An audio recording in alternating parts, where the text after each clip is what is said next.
All right, sports fans, how's everybody out there doing? William Martin coming at you one more time here on YouTube with another edition of the 300 Pounds of Sports Knowledge Podcast. As the 2023 Major League Baseball regular season is winding down, let's look back on a very interesting but almost complete 162 game campaign. The Baltimore Orioles are for real. We saw this club lose 110 games just 2 years ago, and they have turned it around. They finished with a winning record last year, and so far here in 2023, they have won 101 games en route to winning the American League East, which is arguably the toughest division in baseball. This weekend, Major League Baseball is bidding farewell to a couple of legends. Cleveland Guardians manager Terry Francona. You also have Detroit Tigers designated hitter Miguel Cabrera and St. Louis Cardinals starting pitcher Adam Wainwright. And I'm going to start with Terry Francona because you think about him, he's managed for a very long time. You go back to the 1990s with the Philadelphia Phillies. He definitely, obviously, rose to fame with his time as the skipper for the Boston Red Sox, helped the Red Sox reverse the curse in 2004. What a playoff run that year for Boston. They were down 3-0 to the New York Yankees in the American League Championship Series, came back to win the final four games of that series, and then go on to sweep the St. Louis Cardinals in the Fall Classic for their first World Series championship in 86 years. Francona was also the skipper when Boston won once again back in 2007. And now, with during his time with Cleveland, he's helped to change around the fortune of the Guardians. They've gotten to the postseason multiple times. They've been a tough out for a lot of their foes in the postseason, and we've seen as the wins have just continued to rack up for Terry Francona. He's going to finish 13th all time on the managerial wins list. You just have to wonder, it's only a matter of time before he heads to Cooperstown. Adam Wainwright got his 200th win recently for the Cardinals. I really thought he was going to bow out last year, but he probably wanted to come back and get that 200th win. And I say that because, you know, playing with Yadier Molina, his battery mate for so long, who retired, as well as Albert Pujols. And of course, we know what that trio meant to the Cardinals for so long. And you just had the feeling that they were going to go out together. That wasn't the case. But nonetheless, Adam Wainwright is hanging it up, and he's had himself a phenomenal career at the MLB level. And then, of course, Miguel Cabrera. I talked about Cabrera earlier today, and I'll just reiterate a little bit. You're talking about one of the greatest hitters of all time, uh, arguably the greatest player out of the country of Venezuela. You talk about a guy with more than 3,000 hits, more than 500 home runs, more than 600 doubles. There's no doubt about it. He's going to be a first ballot Hall of Famer. And then what we're looking at right now in the field, the battle in the American League West between the Houston Astros, Texas Rangers, and Seattle Mariners. And for Seattle, unfortunately, it looks like they're going to come up slightly short of making the postseason. They're down 6-1 right now in the top of the ninth to Texas. And this was a game that definitely Seattle really needed to win because their back is against the wall. But nonetheless, this has been a compelling story all season. You think about the rebound or the return to being a contender by the Texas Rangers. First year manager Bruce Bochy. Obviously, Bochy has forgotten more about managing at the big league level than most of us even know. And he's brought some of that magic with him during his first year with the Rangers. A lot of people expected it to be the Astros and Mariners because both of these clubs made the postseason last year. And of course, the Astros are the defending World Series champions. But nonetheless, Texas has changed a lot in that division. The Atlanta Braves, they just continue to be on another planet. The Braves destroyed the competition in the regular season in the National League East. They've won 104 games so far, arguably the most complete team heading into the postseason in baseball, and they are going to be a tough out. Now, on the flip side, Let's talk about some of MLB's biggest disappointments this year.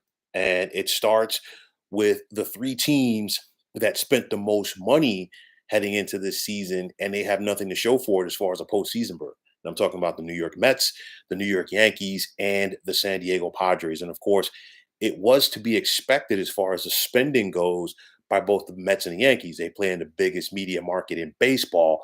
But the smaller market San Diego Padres just came out there and threw caution to the wind. We saw the Padres make that run to the LCS last year, and there was optimism that San Diego can build off of that, especially after they signed Xander Bogaerts, a team with the likes of Manny Machado and Juan Soto, and of course Fernando Tatis Jr. And it just never came together this year for the Padres. The Mets the Mets were a disappointment from May 1st on. They got off to that 14-7 start. Things spiraled downhill very quickly. They never hit like they did last year. Basically, all of the people, for the most part, that Steve Cohen gave a lot of money to over the offseason didn't contribute in the fashion that they were expected to contribute. And of course, for the Mets, things just got started on the wrong foot. You just go back to the World Baseball Classic with the leg injury for their relief pitcher, Edwin Diaz. And then, of course, the New York Yankees. And for the Yankees are always expected to contend for the World Series. Very top heavy on their payroll. The Aaron Judge injury had a lot to do with that. And then, of course, the Yankees never got consistent pitching in their rotation behind Garrett Cole. And because of that, that's a big reason why the Yankees are going to be watching the postseason at home. And then finally, the St. Louis Cardinals. The Cardinals finishing with a losing record for the first time in about 16 years. And you think about the Cardinals, one of the better run organizations in baseball. They're very fluid, and it just never came together for this team this year. On the other side, some of MLB's biggest surprises, the Chicago Cubs, the Arizona Diamondbacks, the Cincinnati Reds, and the Miami Marlins. All of these teams had losing records last year. The Marlins just clinched a postseason berth. The Diamondbacks are on the verge of clinching a postseason berth. They got a tough game, tough series, and a tough game with the Houston Astros. They're losing to the Astros 1-0 right now in the eighth. And then you've got the Chicago Cubs and the Cincinnati Reds. Both of these teams came out of nowhere this year, especially the Cincinnati Reds. Looks like the Reds are going to fall short. They're down 13-6 in the bottom of the eighth to St. Louis. And for the Cubs did beat the Brewers tonight to run their record to 83-78, but it might be too little, too late for the Cubbies to make the postseason. But nonetheless, they were a good story for baseball this year. The return of the stolen base, and of course, a lot of that is due to the wider bases as well as the pitch clock. And one player that definitely took advantage of that is Atlanta Braves All-Star outfielder Ronald Acuna Jr., one of three players this year with more than 50 stolen bases. And of course, the first 40-70 guy in Major League Baseball history. So we're talking about Ronald Acuna Jr. this year, a 336 batting average, 72 stolen bases, 41 home runs, 106 runs batted in. He also had 34 triples. And the only thing that is going to deny him of possibly being the National League MVP this year is his own teammate, Matt Olson, who is having a career season of his own. You look at the sad state of affair in Oakland with the Athletics. I mean, you got a very passionate fan base out there in the Bay Area, a historic franchise. They've already lost 111 games, and more than likely, their days are numbered in the Bay Area, as all signs point to them heading to Las Vegas. Now, for the Chicago White Sox, Kansas City Royals, the A's, and the Colorado Rockies, they've all lost 100 games. The Rockies have done it for the first time in franchise history. I talked about them recently. I really don't know what's going on with this organization. They've got to go back to the drawing board and figure out something. And to me, I think they weren't a championship team before, but I really think that since they traded Nolan Arenado to St. Louis, things have gone downhill very quickly. Of course, spending a lot of money on Chris Bryant and it hasn't worked out has not helped their cause either. For the White Sox, what can I say? They're a bad organization right now, and the Sox just need to figure out something. And of course, there's new leadership leading that front office. Maybe just maybe that could help get things turned around there on the South Side. No pitcher has won 20 games this season, and that used to be the gold standard for pitching seasons. A lot of that you could thank to analytics. Of course, guys are not going into games as long as they once did. Now it's all of a sudden you hardly have anybody reaching 200 innings for a season, because we're married to the pitch counts. We're married to, just going through 5 innings, you name it, and just making it a bullpen fest. But nonetheless, nobody has reached 20 wins this season. Managerial openings. Kind of surprised that the San Francisco Giants moved on from Gabe Kapler, but they did. And if you look at Kapler's career, prior to joining San Francisco, he was a 500 manager with the Philadelphia Phillies. Had that one breakout year a couple of years ago for the Giants when they won 107 games. And then, of course, they ran into the Los Angeles Dodgers in the divisional round, who themselves won 106 games. I'll tell you like this. Gabe Kapler, I think, was the scapegoat for the Giants season. You look at it, and it started a couple of years ago. San Francisco has gone out there and tried to get big name players in free agency, and they just have not been able to get them. I know they pushed a lot of their chips to the table last year to get Aaron Judge. Didn't work out. They tried to go get Carlos Correa. It didn't work out. And the Giants, they have the pitching, but they don't have the studs in their lineup. And that's going to be the biggest thing. So whomever becomes a new skipper in San Francisco, the pitching is there. And I think Gabe Kapler did a solid job with this team with what he had. But nonetheless, um, you've got to score runs, and you can shut a lineup down as much as you want. But if you can't score to more than two or three runs a game consistently, you're going to have a problem at the big league level, and that's a big reason why the Giants are going to be watching the postseason from home. Also, obviously, the Cleveland Guardians position is going to be open with Terry Francona stepping down. Will the Mets, Astros, Padres, and Yankees be on that list? For the Mets and Buck Showalter, it's one of those where I think Steve Cohen likes him, and you got Billy Epler, but then you got a new president of baseball operations in David Stearns. Maybe he brings in one of his guys. People are talking about possibly Craig Counsell coming over from Milwaukee to the Mets. We've got to wait and see. With the Padres, could Bob Melvin be the fall guy for this underachieving team this year? We've got to wait and see. Could Aaron Boone be the scapegoat for the problems with the Yankees? Possibly, because the Yankees, and I've talked about this before, and I've talked about this multiple times, as long as Brian Cashman continues to call the shots in their front office, this is what we're going to see of the Yankees. They're going to make a run at some point in the season, and Cashman is going to do just enough to keep his job, and that's what he's been able to do for the last 10 years or so. I've said it before, and I will continue to say it. Brian Cashman is fortunate that he doesn't have to deal with prime George Steinbrenner. I'm talking about the George Steinbrenner of the 1970s or 1980s, because if that was the case, he would have been out of town a long time ago. And then, of course, the Houston Astros, as this could possibly be Dusty Baker's final year at the big league level as the manager. And you think about Big Dust, he came back, to lead this club a couple of years ago. He fit right in, and he was already a Hall of Fame manager. And the only thing that was missing on that stellar resume was a World Series championship, which he was able to lead the Astros to last fall. The Los Angeles Angels, are they going to be starting over? Because I really don't see Shohei Otani coming back next year. And then Mike Trout, will he get traded? I'll tell you like this. If Shohei goes, I think Mike Trout goes, because I think the Angels are going to sit back and say, hey, you know what? We're going to lose Shohei for nothing. We got to try to trade Mike Trout and get something back, because the Angels made a calculated risk, or took a calculated risk rather, at the trade deadline. There are people who said maybe they should have traded Shohei, and instead of being sellers, the Angels turned out to be buyers. They traded a lot of guys for a lot of guys. They gave up prospects, and then a couple of weeks after trading for these guys, they DFA'd most of them. So now you DFA those guys along with getting rid of some of your prospects.